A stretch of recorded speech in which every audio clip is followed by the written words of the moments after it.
The air hung heavy with incense. Shadows danced on the worn tatami mats. I stepped cautiously into the heart of the temple, drawn by a whisper, a legend. Locals spoke of Yōtei, the mountain spirit, and his lost treasure. They said the temple held the key to his domain, a gateway to another world. I, a seeker of forgotten stories, couldn't resist the call. The temple was ancient, its wooden beams groaning under the weight of centuries. Dust motes swirled in the faint beams of sunlight filtering through cracks in the walls. A sense of peace, yet also of watchful eyes, settled upon me. Each step echoed in the cavernous space, amplifying the silence. I ran my hand along a cold stone wall, searching for something, anything to guide me. Then I saw it. A faint glow emanated from behind a tattered silk curtain. My heart quickened. The whisper, the legend, it seemed to pull me closer. I parted the curtain, anticipation thrumming through my veins. Behind it lay not a treasure room, but a simple wooden door, unadorned except for an intricate circular carving at its center. It hummed with an energy that sent shivers down my spine. The air grew cold as I touched the carving. The circular pattern seemed to spin, faster and faster, until the world dissolved into a dizzying blur. When I opened my eyes, the temple was gone.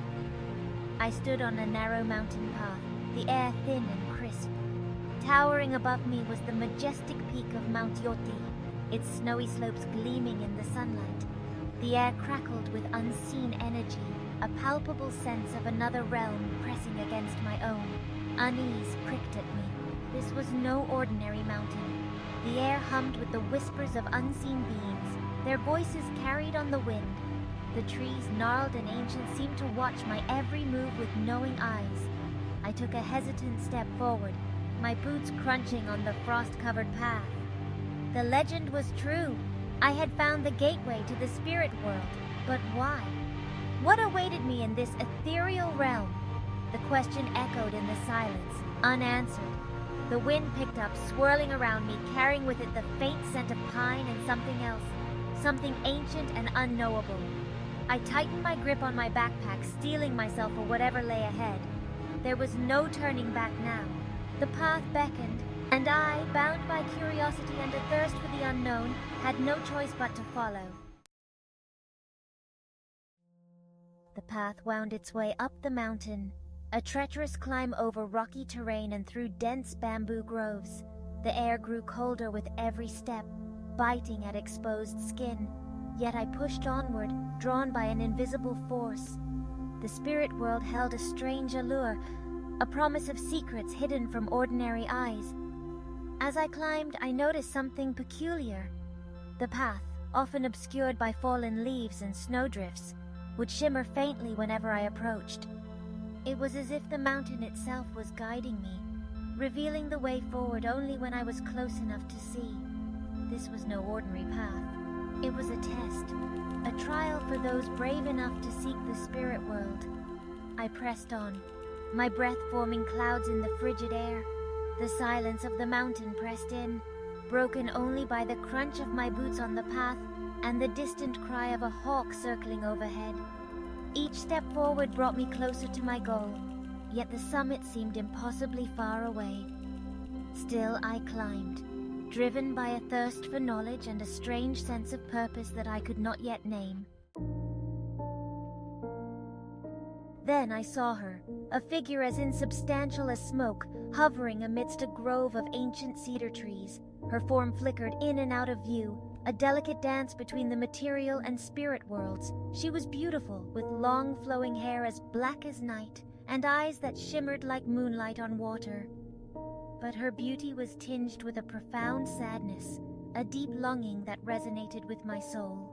I am the spirit of a young woman, trapped on the mountain for centuries. I speak of a lost love, a promise broken, and a pendant that holds the key to my freedom.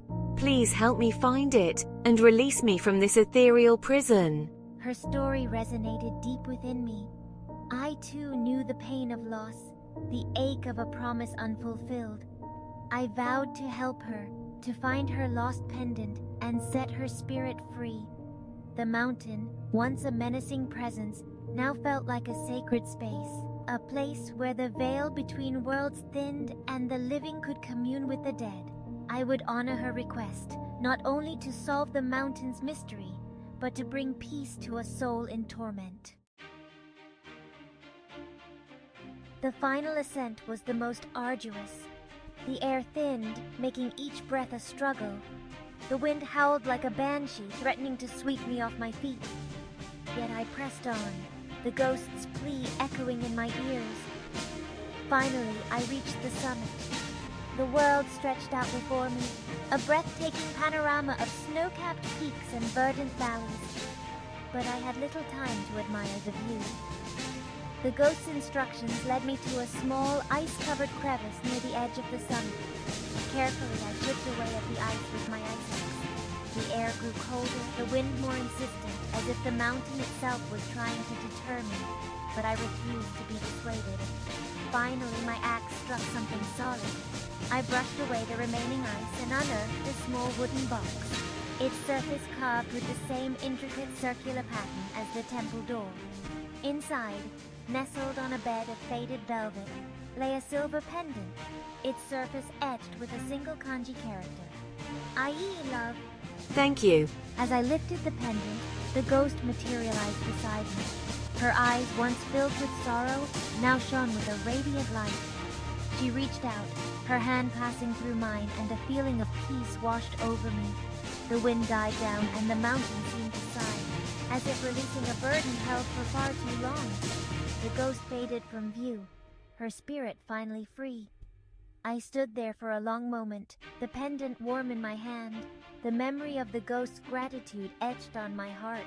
I had solved the mountain's mystery, but more importantly, I had helped a lost soul find peace.